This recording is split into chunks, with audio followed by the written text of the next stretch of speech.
Il dit en fait que nous sommes dans un monde où les personnes ne doivent plus avoir d'excuses.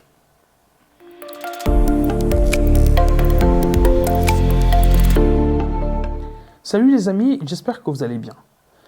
Je suis Kevin Dango et j'ai décidé de faire cette vidéo pour partager avec vous quelques réflexions que m'a fait un de mes coachs, un de mes mentors qui réside en Afrique. Et le sujet d'aujourd'hui parlait de l'excuse. Donc, il dit en fait que nous sommes dans un monde où les personnes ne doivent plus avoir d'excuses. Et principalement, on parle des personnes qui ont la capacité de travailler, les personnes qui ne sont pas malades, qui ont la capacité en effet de se développer, de travailler, de rêver, d'avoir une vision et d'atteindre leurs objectifs.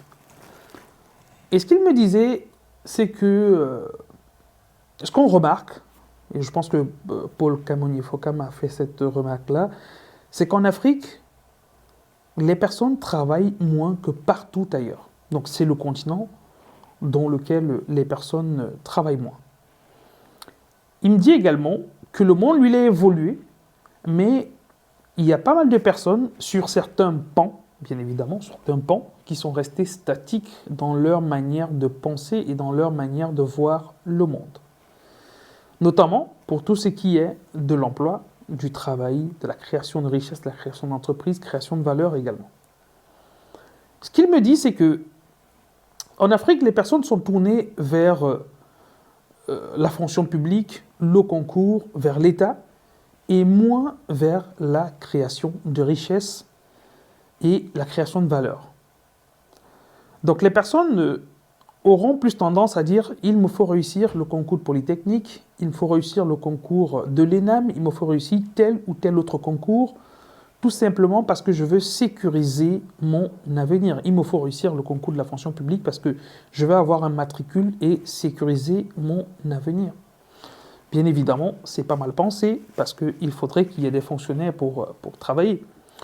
Mais seulement, ce n'est pas le seul couloir qu'on peut avoir comme mode de sécurisation de son avenir ou alors de sa famille. Et les personnes qui avaient cette pensée-là, lui, il estime qu'elles sont restées statiques alors que le monde a évolué.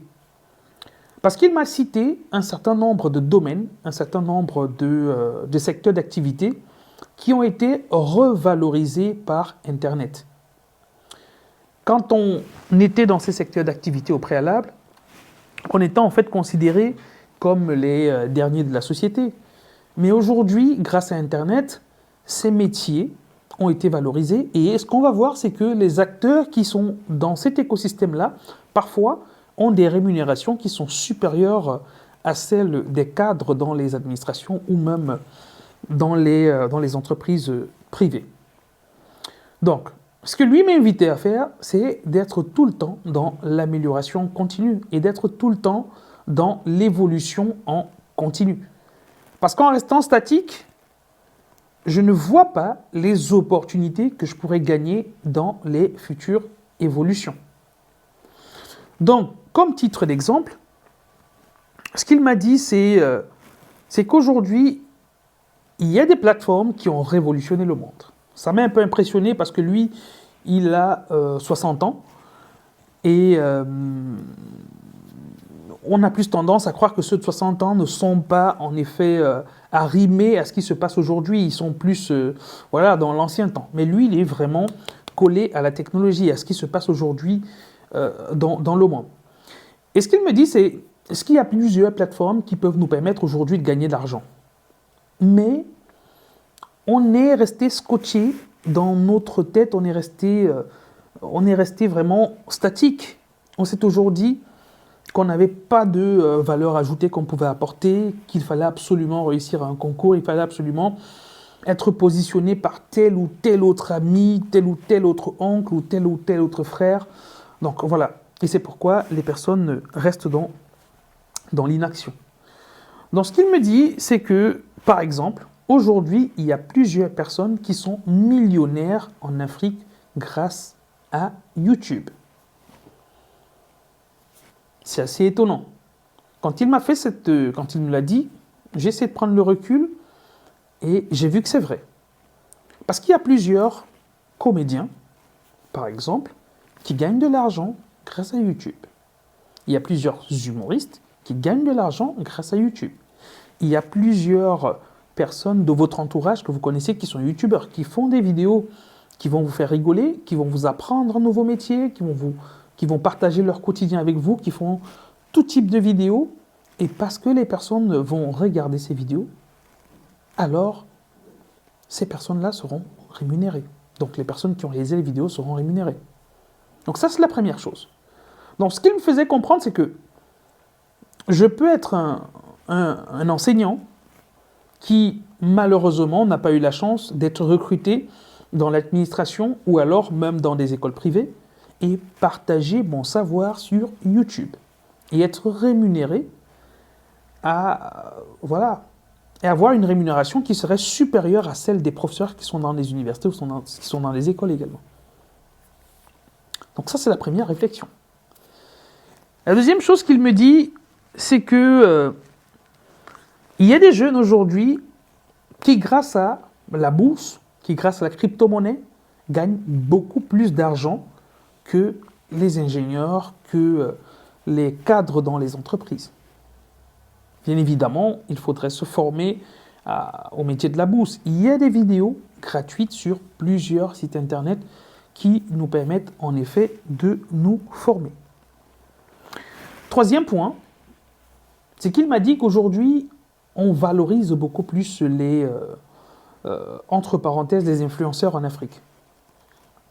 C'est fou, c'est bête de le dire, mais les influenceurs, parfois, n'ont pas bac plus 10, n'ont pas bac plus 30.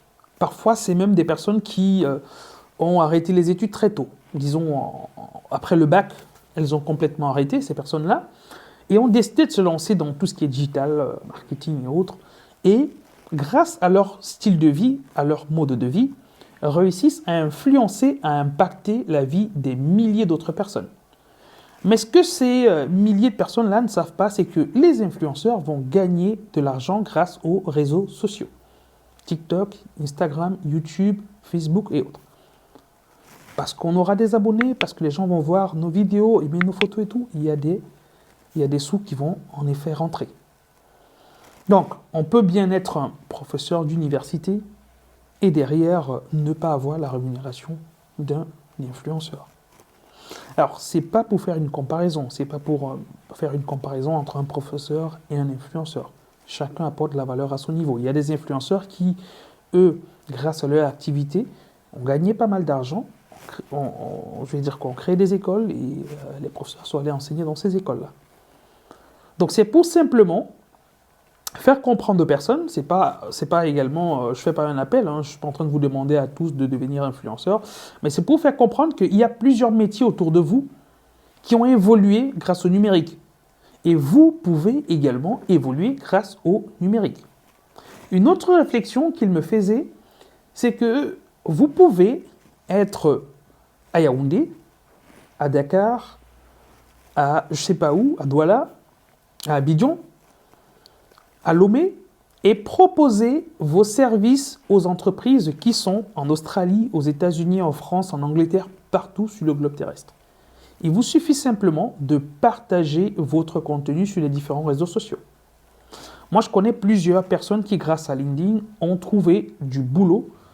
Les personnes sont à Abidjan, les personnes sont au Cameroun, et moi également, je travaille avec des personnes qui sont à Abidjan, qui vont réaliser des prestations pour des clients que j'ai en France.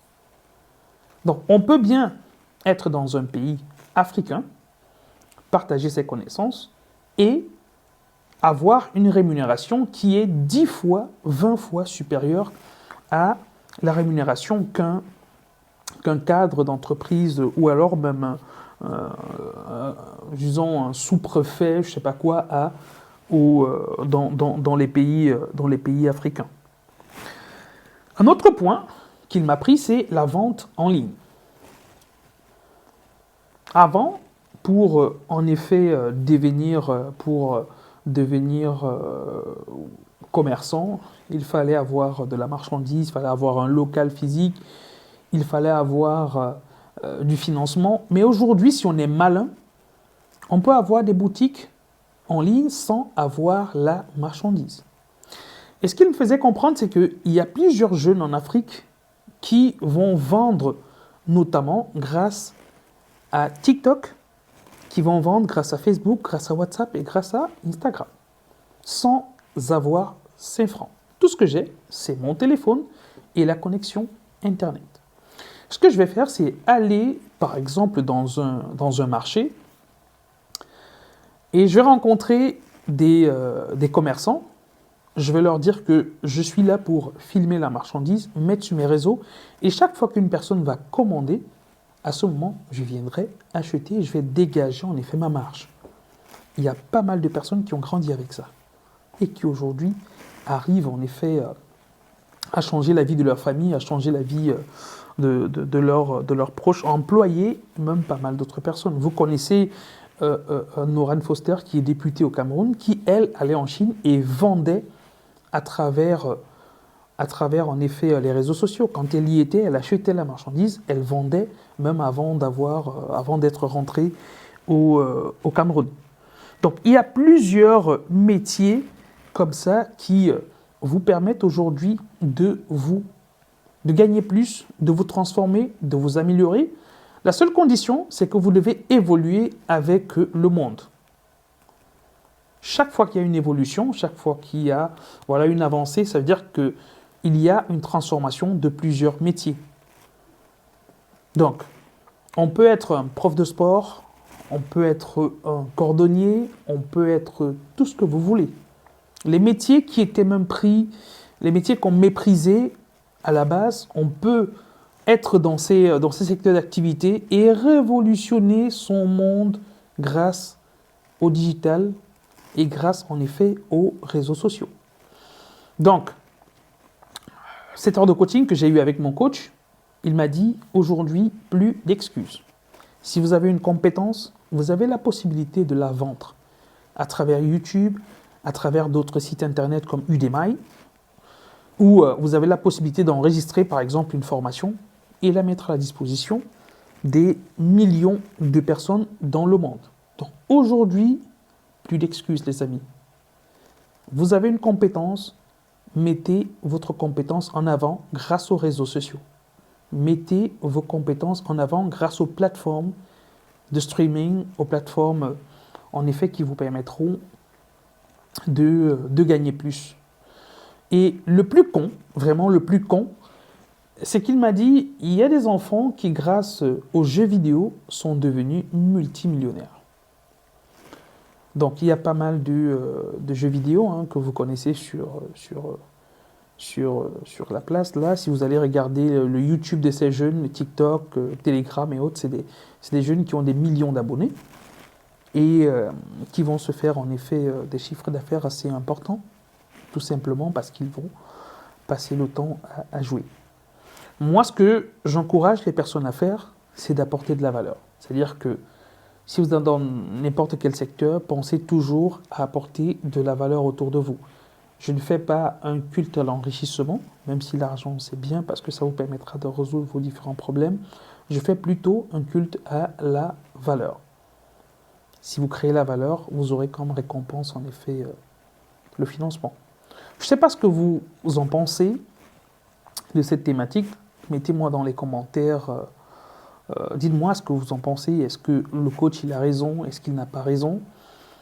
Et ce que je vous encourage à faire, c'est de vous réinventer, de vous améliorer en continu et de continuer de grandir.